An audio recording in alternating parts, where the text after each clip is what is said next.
Okay, so what I'd like to do now is, while you're all thinking, do we really want to do this? This is quite, it's quite big and scary, but hopefully we'll now make it a bit more exciting. So I'm going to be joined on a panel. So first up is Emily Smith from Atlantic Productions, Alchemy VR. Who knows which you are today? And then we'll run through, and then if after everybody does their bit, you then sit on the chairs, and then we'll compose the panel from the far end as well. Yeah. Thanks, Andrew. I haven't been described as exciting before, so that's a great start. Thank you very much for having me along today. I'm going to run through a couple of case studies from our own work to talk about what state of the art is, and also to look at other people's work, because as Andrew points out, the museum and heritage community is budget constrained. This programme enables large and exciting and innovative projects, and it's good to look outside the sector to see who is doing those. So who are we?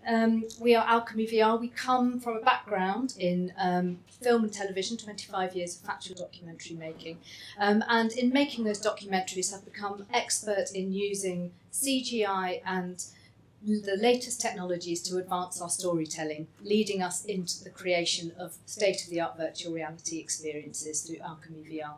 And there are some of our awards, and here is one of our television programmes that kind of helps you understand how we've built imaginary worlds in real worlds. Natural History Museum Live. It's the Smilodon. So the first project, our first kind of experiment in virtual reality, was back in 2015, where we partnered with the Natural History Museum to look at what virtual reality would look like within the museum as a tool to engage visitors with museum specimens. It was about 3 months before Samsung were about to release their Gear VR into the environment, and we thought, well, why not see how this might work from the museum visitor perspective. So we worked on an experience where we brought to life the Cambrian Ocean, a 500 million year old environment based on fossil data that was held at the museum, and an experience in which David Attenborough took you through that amazing world. We delivered it in on location in the Natural History Museum in a studio. Visitors would come in, they'd wear a headset, they'd get the experience, they'd leave, they'd see the actual specimens, and it was a great example of a use case for VR. How else, what other technology could take you back in time to that period and to understand how that environment looked. It acted as a commercial experience, and in terms of visitor feedback as to how they engaged with it, 86% of visitors learnt something new about the natural world, 68% of visitors learnt something new about the museum's scientific research, which is a really important outcome. On the basis of that success, we literally took that physical way of working and swapped out the experience for an experience which aligned with the new BBC One programme that we'd made on the television side, in which David took you down into the Great Barrier Reef and you explored the Barrier Reef with him. Again, a use case for VR that other museum interpretive tools could not deliver. How could you go down into the Barrier Reef unless you're extremely rich and dive that environment and understand about the fragility of it?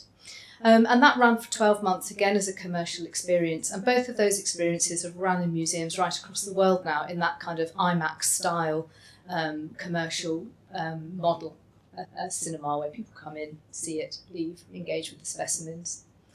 Hot on the heels of that, John here from the Science Museum were acquiring the Soyuz capsule that Tim Peake made his descent from the International Space Station to Earth, and called us up and said, we're about to get this capsule, could you make something in 3 months?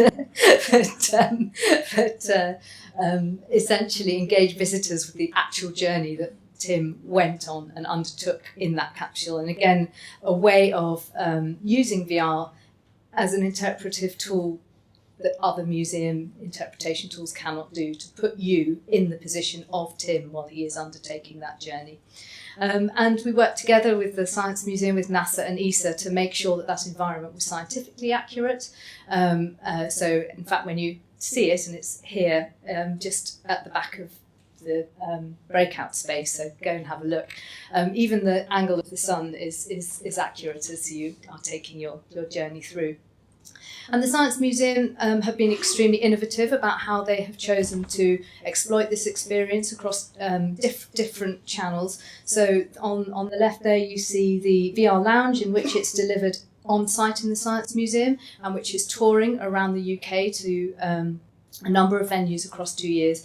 And also this amazing VR bus, which takes a cut down version of the experience into hard to reach communities and schools to engage people across the nation with what is their new exhibit. And another experience that we've worked on, which just kind of takes you through moving into maybe a more 4K experience, was the Munduruku Fight to Defend the Heart of the Amazon for Greenpeace. The Greenpeace were wanting to create a piece that engaged people with the plight of the Munduruku tribe, who were about to be essentially their whole environment wiped out by the building of a dam in the Amazon. And we partnered with a company called the Feelies to create an experience whereby, as well as enjoying and understanding the world of the Munduruku people through the virtual reality experience, you actually got a fully visceral physical experience and sensory experience with that.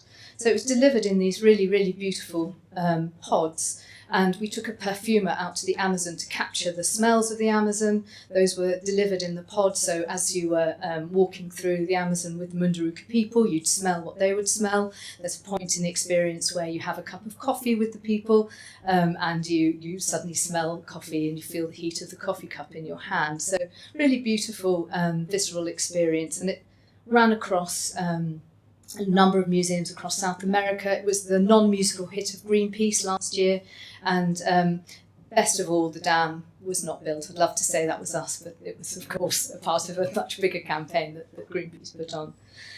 So moving very swiftly on to experiences in the visitor broader entertainment sector, I wanted to talk about Disney's Pandora. So this experience very much built around the Avatar film. So as Jake, played by Sam Worthington in the movie, you fly on a banshee. And this whole experience, the VR ride essentially is one part of a massive immersive experience. The environment is built, mountains, beautiful streams, you walk through it, you engage in the physical experience long before you come face to face with this avatar in a jar. You're given your own avatar through which you then undertake the virtual reality ride. So there's elements of personalisation in that, there's elements of extremely theatrical environments before you've even come to take your VR experience, and where you are, as well as enjoying the environment, you've got the wind, you've got mist, you really feel like you're on the back of a banshee.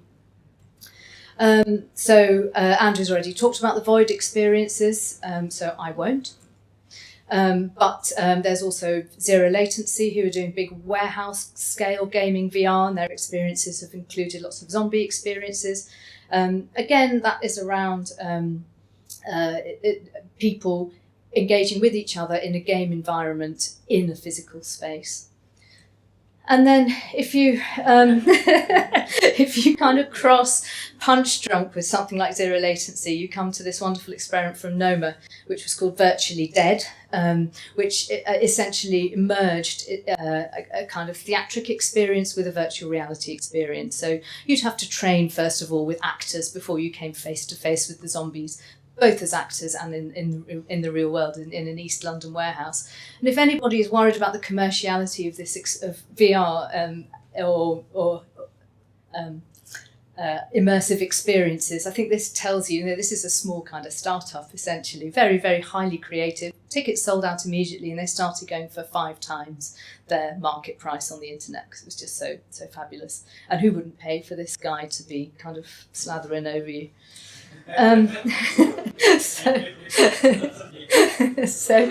Just want to talk again a couple of AR examples. AR in the museum and heritage space is definitely not new. And in 2012, the Science Museum did the first, I think, museum experience with James May, presenting his favourite aspects of specimens that were in the making of the modern world galleries. And this is from the American Smithsonian Museum of Natural History, Skin on the Bones. They used AR to essentially invigorate a gallery which was very tired from the 1970s, enabled you to understand more about the creatures. Excitingly, I think people, and it may be that Greg at Rewind will tell you a bit more about this, but AR is now being used to gamify in the more kind of commercial visitor attraction sector. There's HoloViz's Battle for Cedar Point is worth taking a look at. They've used AR to essentially build a game for visitors to that theme park, around the characters in the theme park, with a lot of social interaction and a lot of storytelling. So virtual creatures appear in the real world, and you begin to form groups of people and play games against each other in the theme park.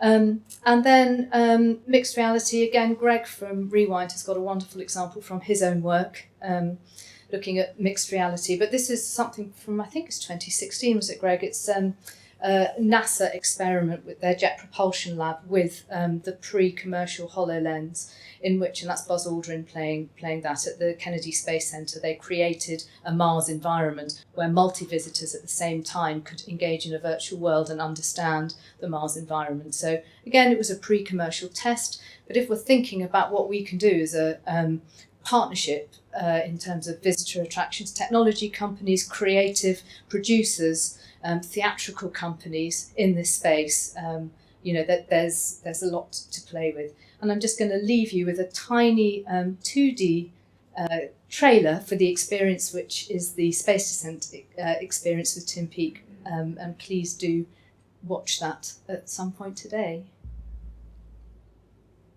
Any sound?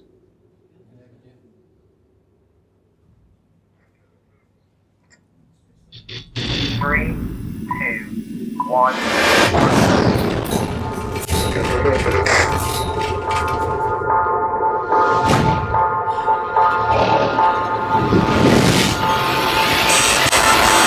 Starting the orbit burn. There's no room for error.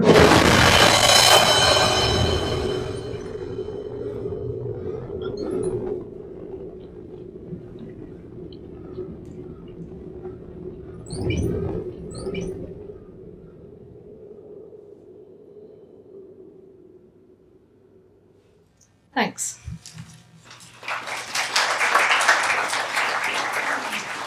Thanks, Emily. So, Ruth, I think you're on next. So, Ruth is from Factory 42, and we'll start by or end with. You're going to do the clip in the middle. Okay, so which is the Hold the World piece, which was for me certainly the standout piece of work at South by Southwest this year because of its very kind of completeness. It's on there. Thank you. Hello everyone, I'm Ruth Sessions, Director of Production and Operations at Factory 42. We're based in London and we create high quality, cutting edge content experiences using immersive technology. I must just say a little personal thing. It's really cool for me to be here because I actually grew up in Scarborough, not very far away, and I'm appalled to realise I first came to this museum over 40 years ago. Which says a lot about me, but it also had a big impact on me because a lot of what I do now relates to museums and to visitor experiences. Anyway, back to Factory 42. This month we release a new VR experience which represents one of the most advanced projects using the medium at the moment. It's called Hold the World, and it involves Sir David Attenborough, the Natural History Museum, and unprecedented access to some of their most amazing treasures. It was conceived by Factory 42 and commissioned by Sky, and I'm going to play you a clip because it's almost impossible to describe with words. I have to show you something visual.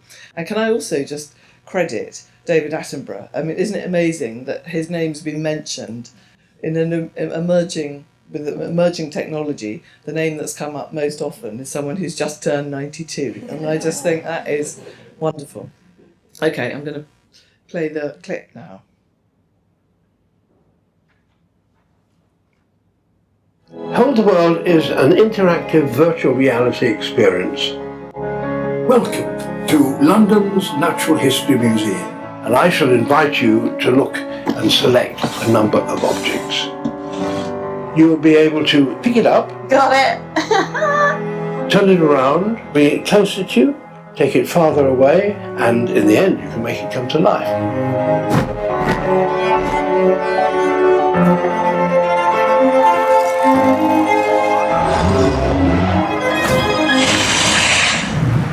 It's one of the most convincing and bewitching visual experiences that the world of technology has yet produced.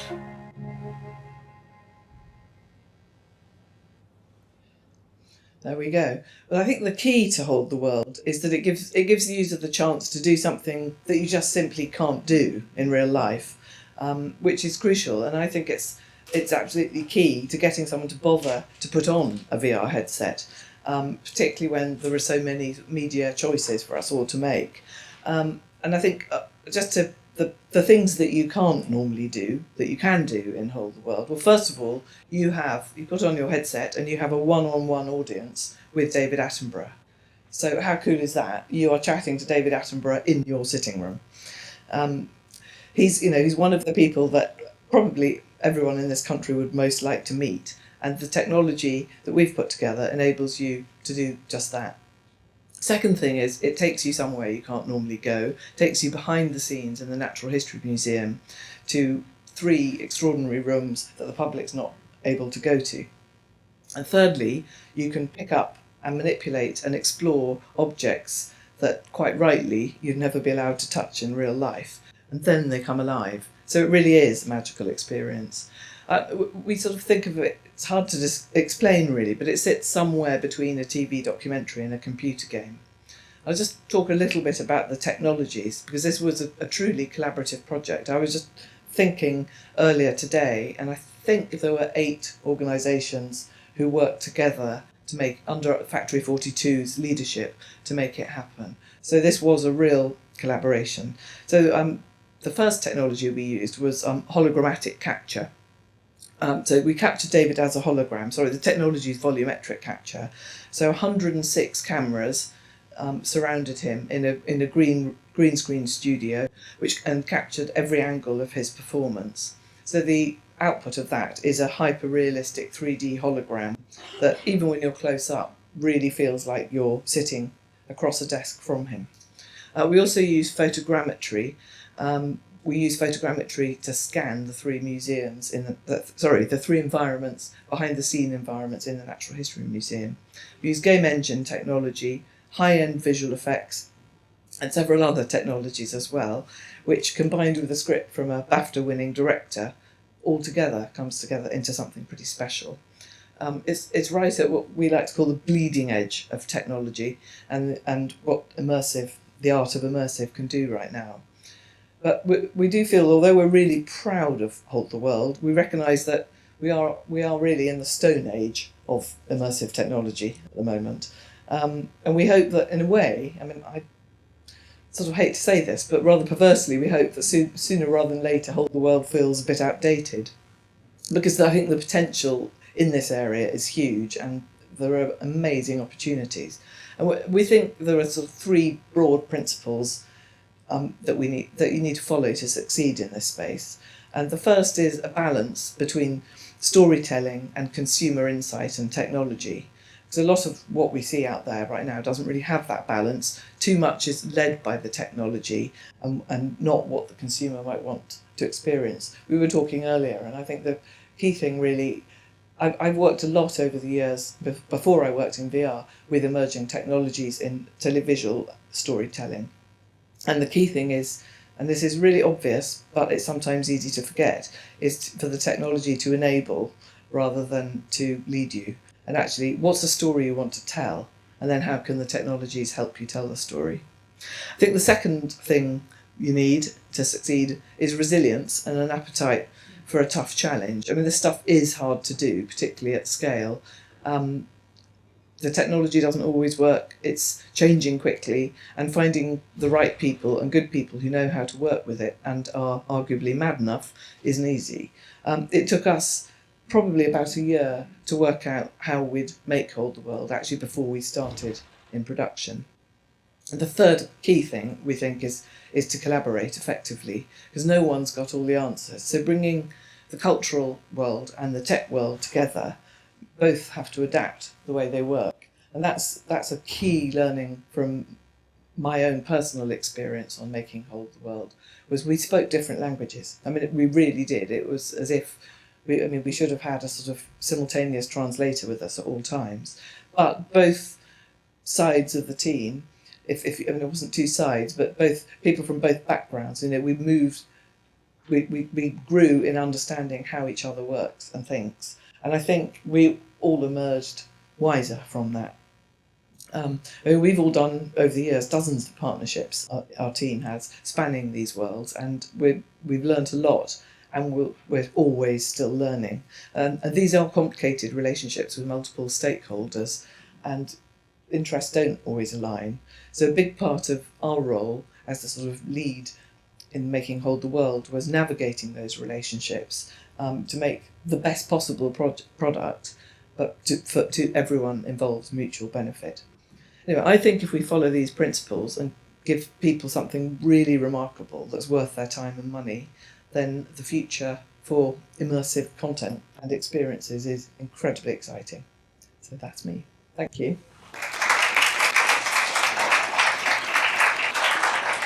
Thanks, Ruth. So now, Greg, would you like to... So Greg Furber, Creative Director of Rewind, who's not going to say anything about David Attenborough, I think. No. Tim Peake, yes. Okay. So hi everyone, I am Greg Furber, I am Creative Director at Rewind.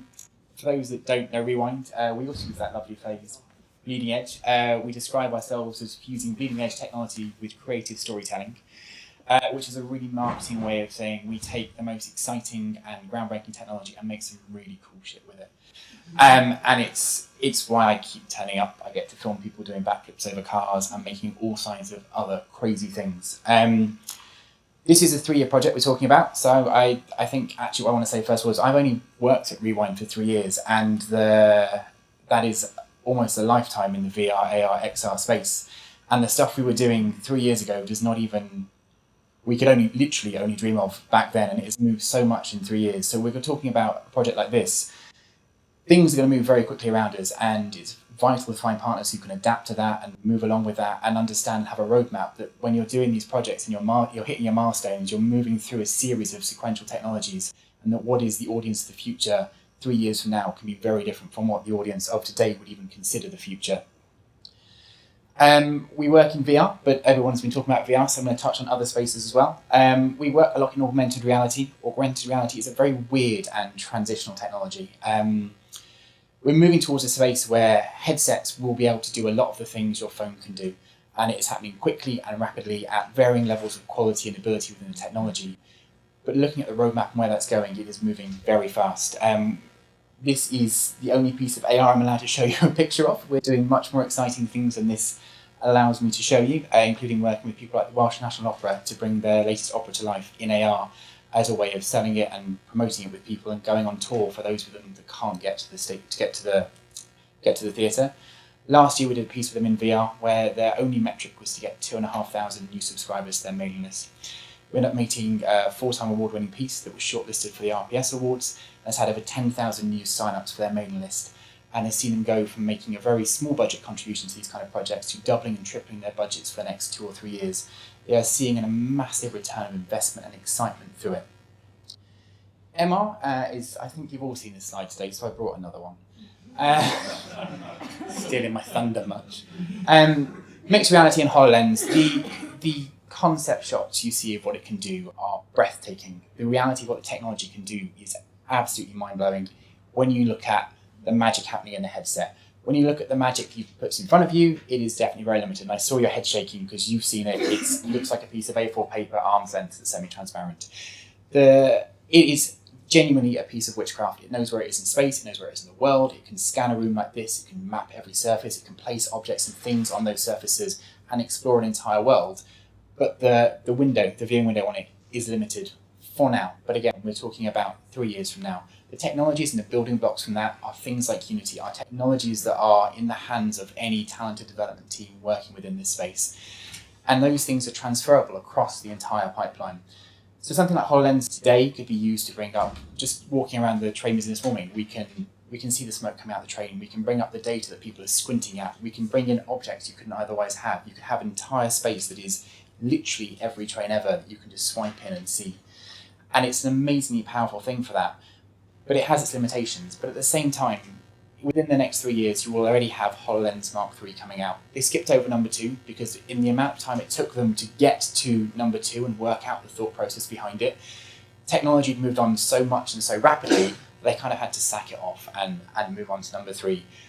We use HoloLens as a jumping off point and a communication point across multiple technologies. So the Red Bull piece you keep seeing, actually what we're doing is bringing in real-time race telemetry data from the planes.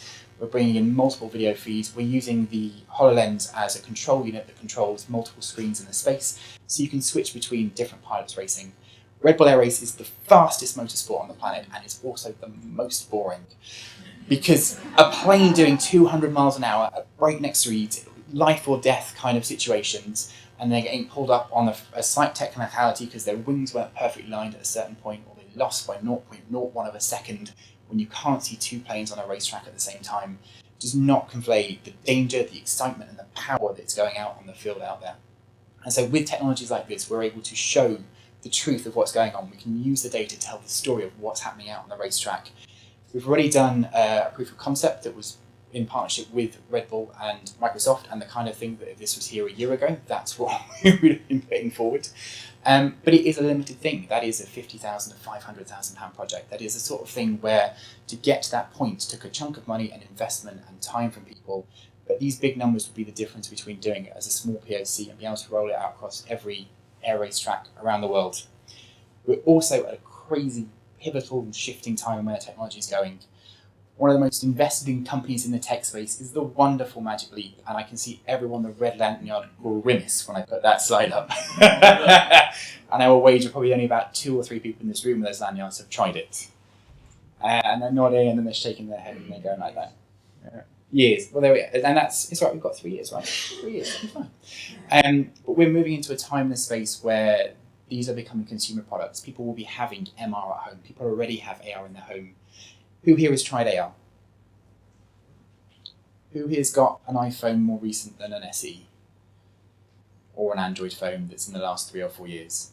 Which means that everyone that hasn't tried AR actually has a device in their pocket to do it right now, today, if they wanted to. And what's missing is compelling content. People are desperate for a reason to engage with this stuff. The market is potentially huge, and people will have better and better technologies at home. But as you're seeing with stuff like the Void, the best technology and the most exciting technology and the stuff that can use the kind of the cream of the crop has to exist at a location because it's expensive for people to get into. So it's a very exciting time. And then, everyone loves a rumour. What you're seeing, oh, I know, I put double X, it could be 2020, it could be 2025, who knows. Who uses Uber? Who uses Deliveroo? Who uses anything in their life that is based through an app? 10 years ago, the App Store did not exist. 10 years ago, there wasn't an Apple smartphone. We now have multi-billion-pound industries or multi-billion-dollar industries that exist solely through a button on your home screen. That is where this immersive layer is going. That is where this technology is going. There's a digital layer that exists all around us, which was previously thought of as the cloud and things like that. What we're getting now is the ability to see that layer and see it brought to life around us. And these technologies will make that possible for everyone. And if you're not in there taking part in it and being there with it and bringing it to your experiences, people will be able to get a better experience than they can at home than they can at a venue. So it's essential to find ways of harnessing these technologies to bring to life the content that you have that is compelling, that is exciting, that is the best in the world, and to bring that magical layer to life around people so they can get engaged and get excited about it. And that's me.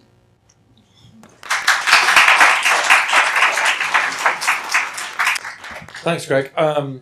So our final view of where we're at and where we could possibly go comes from Professor Paul Moore from University of Ulster. And I think Paul's like, so everybody recognises that content and particularly narrative is absolutely key to where we're going with these technologies, particularly in this space. But I think what Paul would like to encourage us to do is to step back a bit and thinking about, if we're talking about narratives, not just single narratives, not just single experiences, but contested narratives and contested interpretations. At least that's what I'm hoping Paul's going to say. It is, yeah. Thank you, Andrew. Absolutely delighted to be here, but to be perfectly honest, at my age, I'm delighted to be anywhere.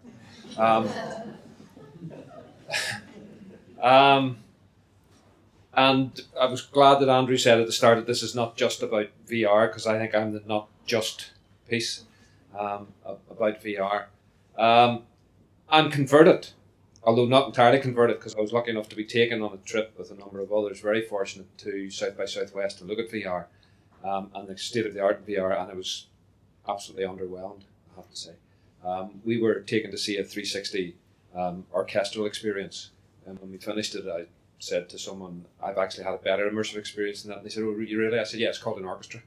And the orchestra was way better than the VR experience. So I think we need to kind of keep our feet on the ground. I'm not in any way questioning any of the things we've seen, but I was underwhelmed what I saw there.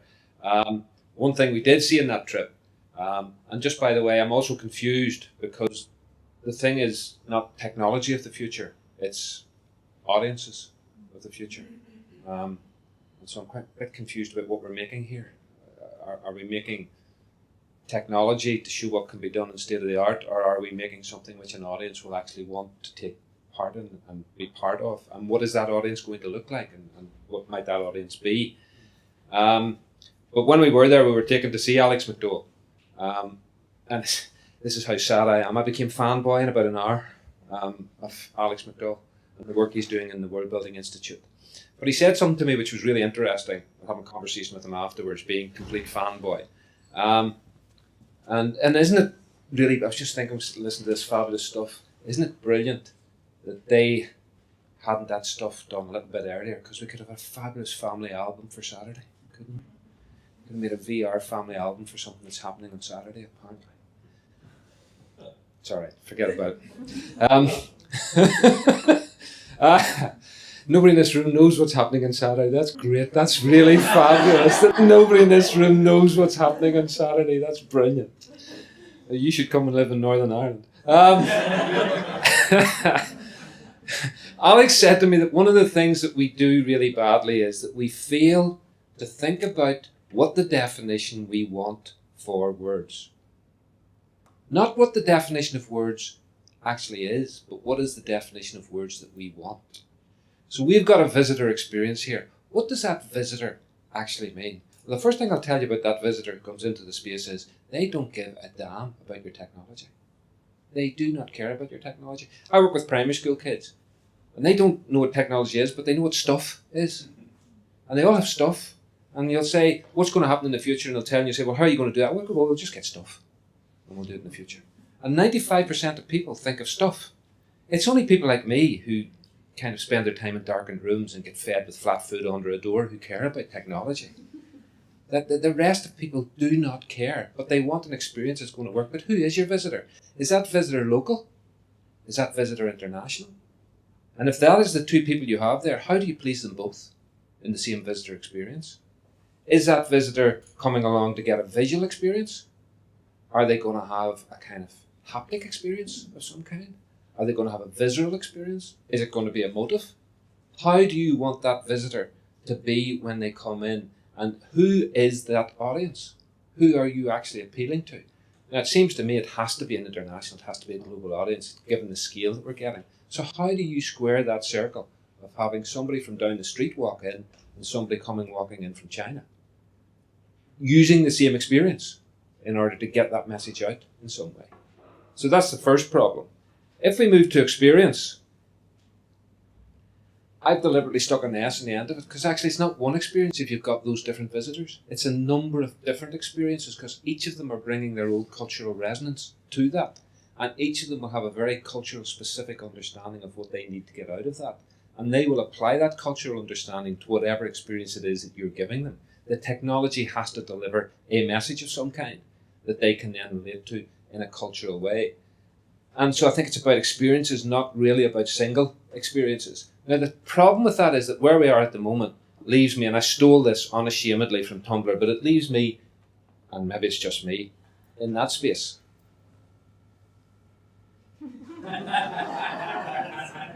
Because I have no idea what's going on. Absolutely none. I go out and I buy something, and by the time I get it unwrapped, it's obsolete. And I have no idea, and people are showing me stuff, and I'm sitting in that chair going, what the fuck? is all of this stuff supposed to be doing? And I'm supposed to be working in this space. I'm supposed to understand this space. And I spent a lot of time reading about it. I genuinely think that because of being involved in the clusters and being involved in this over this last 6 months, I've probably read everything that I can know that has been published around this space. And I'm still asking, WTF, what is going on in this space? So what is a person who has simply come into a museum thinking about that? And the museum piece, you could ask questions about that too. So you've got the headsets and you've got the helmets and they put them on. People who run museums say that coming to a museum is a community experience. Putting on a headset atomises that experience. It takes you out of that community. And the second thing it does, and this is personal, is it makes you look like a dick. Nobody has designed a helmet yet that doesn't make you look like a dick. And I don't want to be atomised. I don't pay all this money to dress like this, to go in somewhere and everybody have helmets on and don't see me. So you don't necessarily want that experience. It has to be a different experience in some way. And it's certainly, I'm being flippant and I'm being a little bit unfair. But you see what I'm getting at? That the experience is being dictated by the technology, not necessarily the other way around. And the technology should feed the curiosity. The curiosity should not be driven by whatever the technology happens to be. What does that mean? Well, I did a degree in history initially. Didn't know why I was doing it then. I've never known since. Because the past terrifies me. Absolutely terrifies me. Or at least the atavistic ways in which we represent the past. Or maybe that's just because I come from Northern Ireland. That might be the case. But the future is really interesting. But what does the future mean? Is it possible futures? Is it probable futures? Is it near future realities?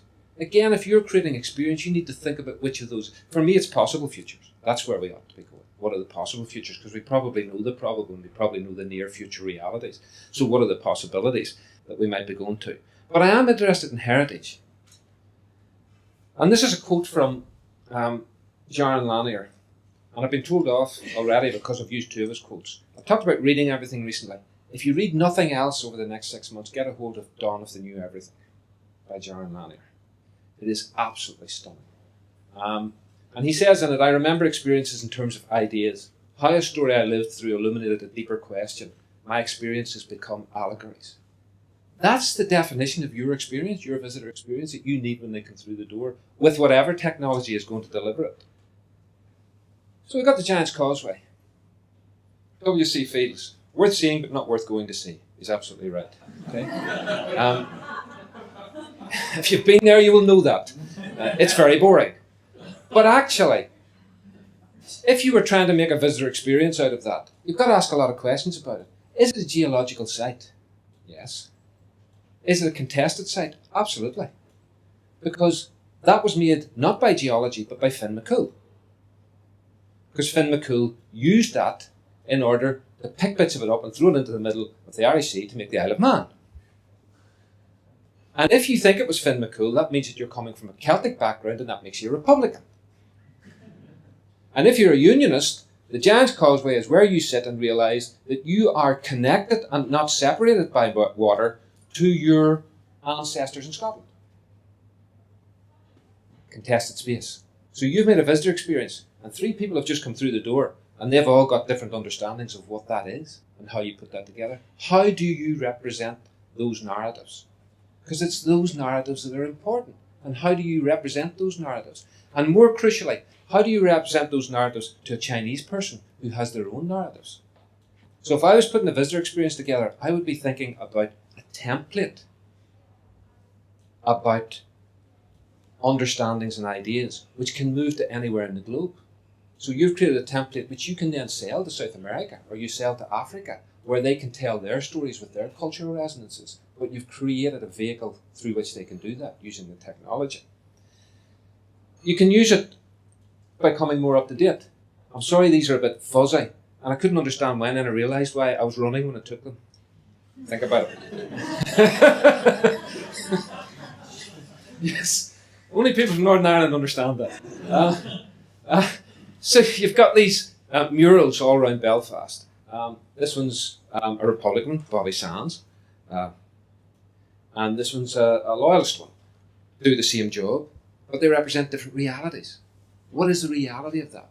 These are profound realities for these people. How do you represent that visitor experience if you're making it about Belfast? How do you represent those narratives and those realities, if you like, because they're conflicting narratives? And how might we explore those conflicting narratives? Well, this is a wonderful 3-picture image. Again, I'm going to get told off for using them 3 times, from Sharon Lanier. And this is a piece he did in 1983. And it shows at the top reality. And the middle one is mixed reality, and the bottom one is virtual reality. Okay? 2 of those are easy and 1 of them's hard. The bottom one, the virtual reality, is really easy. Because we've got the technology to drive that and make it happen. Reality is really hard, because none of us can deal with that. It's just off the scale. But the middle one is the really difficult one.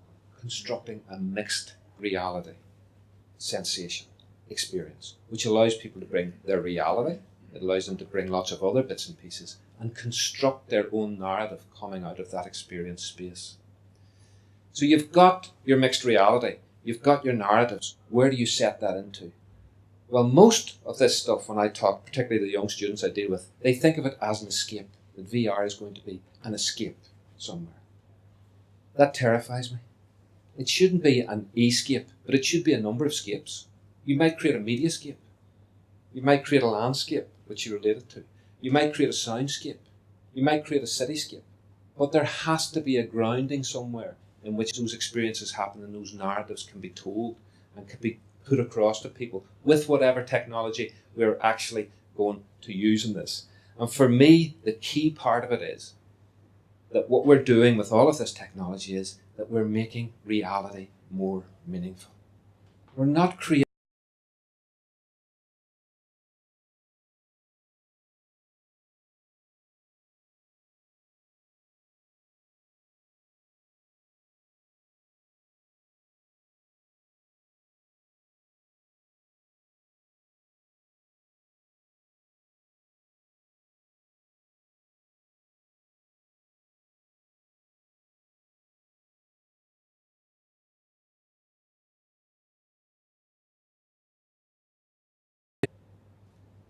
and you people have the possibility of creating a 3rd triptych, what that 3rd triptych is going to look like and how that's going to be framed. But the responsibility of that is huge, absolutely huge. And all I would ask you is that you don't fixate on the technology. You think about what is the audience, what are the experiences, and how are we going to deliver that in a way which it has a global resonance. And that responsibility is huge. I'm glad I don't have to do it. I'm glad I just have to think about it and be a provocation somewhere. But that responsibility is absolutely huge. And we've got to get it right, because we get one chance at it. Andrew's really made it clear about the funding. We got one chance at this. And that's why it needs to be collaborative and consortium. Let's not fight with each other. Let's get our heads together and get it absolutely right to create so that we can enhance whatever those realities and those lives are going to be going forward. We talked about the bleeding edge. Truth is, and we all know that in this room, if you're not on the edge, you're taking up too much room. So if you think you can't do this, you shouldn't be in the space. But if you can do it and deliver it, this is going to be a really exciting time. Thank you.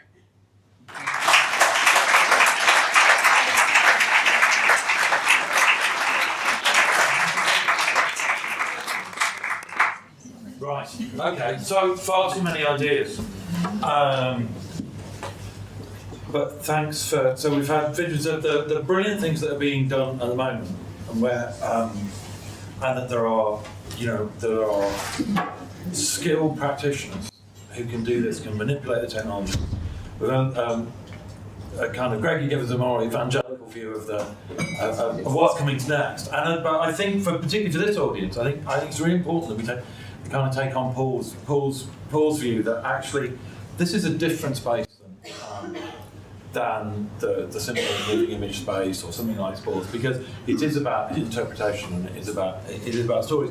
And actually, the interesting thing about the work that you've done with museums in some ways is I'm interested in where you think we're at in terms of the different contributors to the storytelling. So Emily, do you want to start? So you were actually a museum professional, and you've come from that background into this. So I'm very interested with yourself and with Ruth, what's the interaction between the curating function, who hold the stories of institutions, museums or galleries, and then moving it into this area?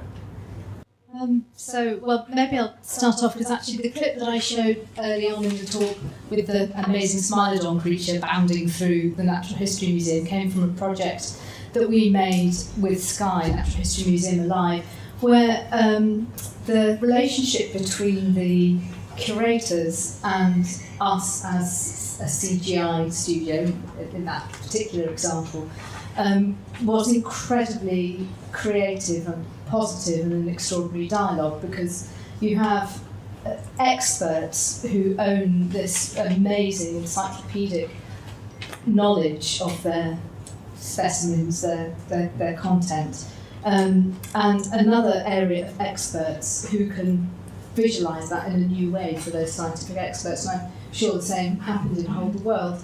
And what we found with that was that the dialogue enables new learning and new understanding. So, for example, with the Smilodon, I was at the Natural History Museum at that time, our paleontologists suddenly understood that the moment you put muscle on it, it would have been a more muscular creature than they had previously thought. So how interesting is that? The moment you can get that data, translate it into a three-dimensional model, have the collaboration about what that looks like, you've suddenly got actually a very creative dialogue going on. And actually we're working on a project at the moment with the Field Museum in Chicago, where we're creating an immersive environment for their new dinosaur gallery.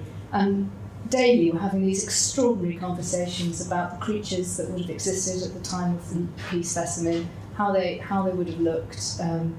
So I would say that it's actually a hugely creative and dynamic collaboration that happens. And if you're talking about people who are working at the cutting edge of science, museum curators, and the cutting edge of technology and creative industries, people they have the same perspective.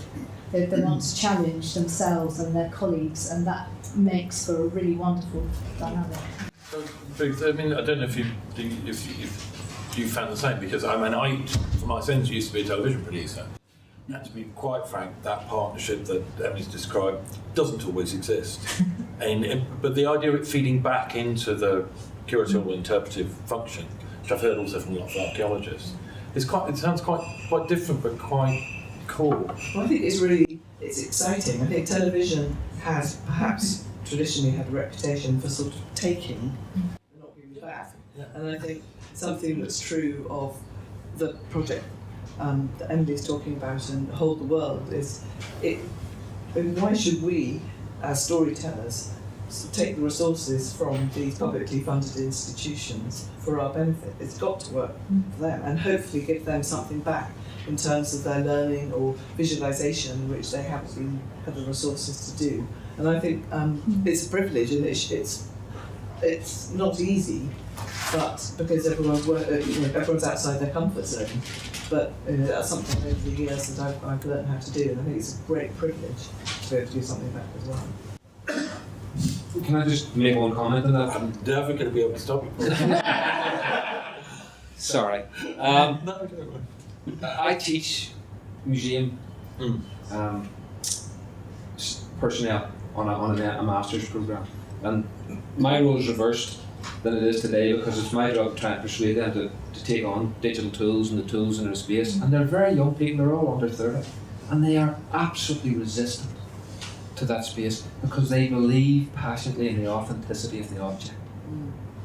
And that's the kind of problem I think that you're up against. How do you convince people that those technologies enhance the authenticity of the object? Because I treat them and tell them, okay, you think that's Grecian urn is wonderful. I'm going to make 10,000 of those in a 3D printer and give them out to people coming in. And it freaks them entirely, because it's their job to make that object authentic. And so it's how you marry that, get around that problem of using those technologies to enhance the authenticity. Sorry, we probably don't have much time, but I do just want to talk about an example of the Smithsonian Institute have a sacred helmet belonging to the Klingon tribe, and they did a 3D scan of that helmet to create a new helmet because it was so sensitive and so precious and so sacred it couldn't be held in the collections. And that's a kind of, I think, a really interesting example of where that kind of primacy of the original object is really important, but the digital technology does enable that a wider distribution for that object and understanding. And actually, interestingly, there was a time when one part of the Klingon tribe wanted to use it in a sacred ceremony, and they realised that they couldn't because it would make the object in itself sacred, this 3D print. So how complex is that as an idea around museum objects and new technologies? You know, both an enabler, but bringing in again complex perspectives and narratives. So that's a big idea. So objects and immersion, I think in this sector, are, the relationship between the two. One of the others that I think you all talked about, which I'm interested in, where you think we can go in the time scale we've got to do this demonstrator, is between solo and communal experiences. So you've all kind of talked about it. I mean, Greg, in some ways the mixed reality model that's the one that takes you there, but it's probably currently the hardest to. I think. Well, first, I think VR is often given the misnomer of being a solo experience. We've had 66 people in the same VR experience across 2 different continents to launch Jaguar's new art, and you could just as easily do that with anything else. You can have the shared experiences. So many good museums have sort of started off with 2D cinemas, then they got a 3D one, they got a 4D one. I'm sure I've been to a 5D one by now. There is. Your memory was wiped by the. Yeah, I know. Niagara Falls has a 5D because it's got snow. It's brilliant.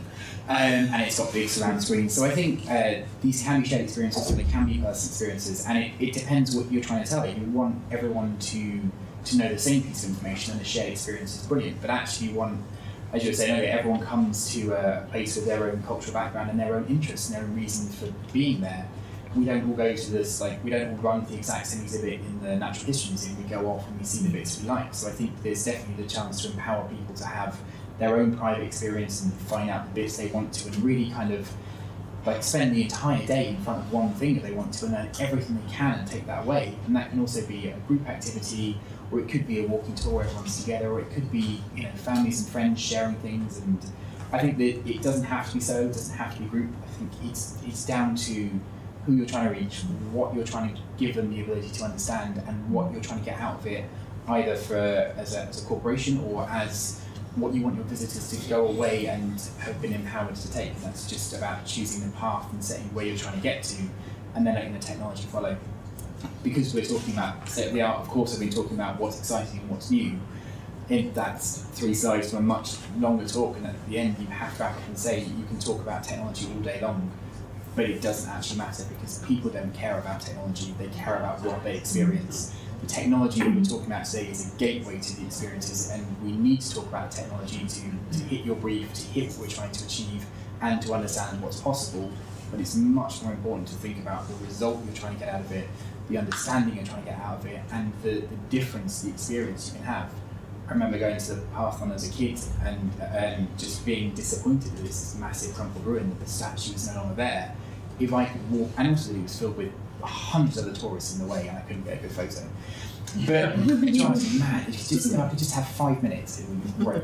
But in VR you can, and in VR you can see it today, and in VR you can see it as it was. And I think there is just an infinite scope for where this can go and what it can be for individuals and for groups. Okay, we're obviously a bit pressed for time. Just want to turn back a bit to the whole construction of this kind of demonstrator competition. So obviously the driver for this has been, economic growth. It's R&D to drive kind of future value, and this particular demonstration is largely thinking in the cultural space.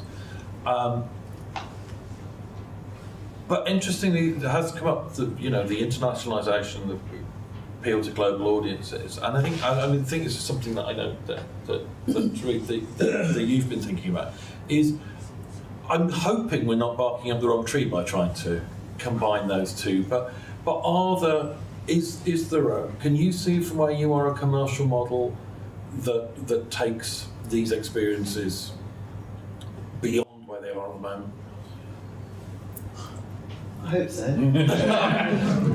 Yeah. Or is it just people are going to fund you to make stuff? You know, it's so it's getting over that kind of leap, I suppose. Well, I don't have all the answers now, but yes, I think so. I mean, I think that I think audiences of future is onto something, and I think that's a challenge for us just to come up with it. But I've no doubt that we can come up with something really meaningful and commercial, and that gives people an experience that will form hopefully a lifelong memory for them. Okay, I'm just going to ask you each one question, because we've got this project. We've got, let's say we just fund. It ends up that we fund one big demonstrator, hugely collaborative, massively ambitious in this area. Each of you in turn, super quick. If it did one thing, a problem that you see that you'd like solved, or you'd like to see somebody overcome it. Yeah. What would that be? Everyone's going like, this is not necessarily something in an idea that you might present yourself. It might even be one of those things where I just wish someone would solve this, but I don't particularly want to do it myself. What would be the one thing that you'd want to come out of it? I mean, you look. Something. Yes. I would like, the word atomised has come up. I would like to come up with something that is commercial and which gives people a shared experience that is really resonant, whether it's across communities or for a family together. You see families going out for meals and everyone's playing on their screens. An experience where everyone is engaged with the experience and with each other, and then has something. It gets them inside, and they're talking about it. Like a lot of people will talk about the Tut exhibition, which they remember from when they were 5. So it's something like that. That's mine. Okay, that's a good one. I just want it to be something where people aren't talking about the how and the what, but actually talking about the experience they had. I think that is the biggest challenge all of the broader XR industry faces. It become the number of phone calls we get as production companies. I want to make a VR, I want to make an AR, I need a 360 video, not I need to communicate this thing in this way and get a result. And I think if anyone can just find a way of doing something where they're not talking about, oh, it's great because I put the headset on and this happened. They're talking about, I saw a thing, I felt a thing, I experienced a thing. That is what we should all be trying to create, and that's what the technology is there to do. And we need to move the technology out of the way and try and get to that result. No, not at all. I think it's exciting because of what it can do for audiences in the cultural and heritage space. The idea of audiences of the future, and that it could potentially really unlock and democratise experiences. If you think of lots of people flocking to Hackney warehouses to be chased by zombies, or to Disney's Pandora, that museums haven't, the cultural sector has not had the budget to innovate because it's had to do so much core maintenance with its grant and aid, and this really gives an opportunity to try some things which could potentially reach much broader audiences in all definitions of broad. Great. Paul. Well, sadly, you can tell from my age that I'm an old hippie. And I was kind of reared on broadly by Strauss's notion of myth as discourse. And Strauss showed that every country in the world uses myth to tell their stories and to shape their realities. And I think if this experience could come up with a model or a template which allowed people to express their myths in their own way, it would let us see actually on a global scale that we share more than separates us. And so that would be my ambition for it, that there was a kind of global template whereby the technology allowed us to move forward in what we understand society to be and our lives to be, and to show that actually we do not need to worry about what separates us, but what unites us in terms of the stories we tell. Thank you. So I think that's a fantastic point to break for lunch. So we've got a new R. We've. I'll do it. We've got a new art, so we've gone from mixed reality to mythic reality, which I think is a very attractive proposition. We'll copyright that. Round of applause for the panel.